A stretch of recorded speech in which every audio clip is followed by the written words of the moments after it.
Apa lagi kesalahannya? Adalah kesalahannya pada Nina. Huruf Sad.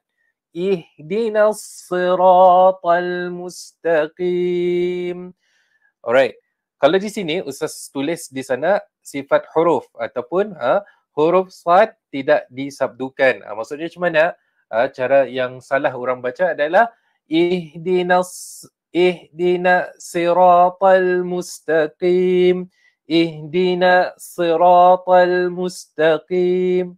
Ia macam terputus. Di tengah-tengah tu macam terputus. Yang sepatutnya adalah ihdinas siratal mustaqim. Ihdinas masuk ke dalam sad. Ihdinas siratal mustaqim. Mustaqim. Jap Ustaz kan check dulu di bawah ni. Alright.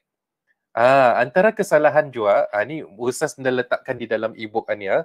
Antara kesalahan orang jua adalah confused. Macam mana kan menyebut sad? Jap. Ustaz annoyed dengan stiker ni. Okay, nak kau dulu. Nah hilang. Okay, never mind.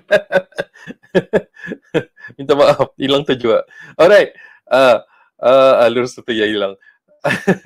So Ustaz Anu, apa yang selalu Ustaz Anu lah kedengaran orang tertukar dengan sad ini dengan sin. Macam mana cara bacaannya? Ihdinas sira ihdinas siratal mustaqim. Macam tu. Tertukar-tukar. Sad dengan sin ini tertukar-tukar. Kadang-kadang ihdinas siratal mustaqim. Semua ditebalkan. Antara sifat huruf sad ini adalah kita ni tebalkan. Namun tidak dimuncungkan. Lagi sekali Ustaz kan kongsikan. Tidak dimuncungkan. Menyebut huruf sad tidak dimuncungkan. Okay, apa maksud Ustaz satu?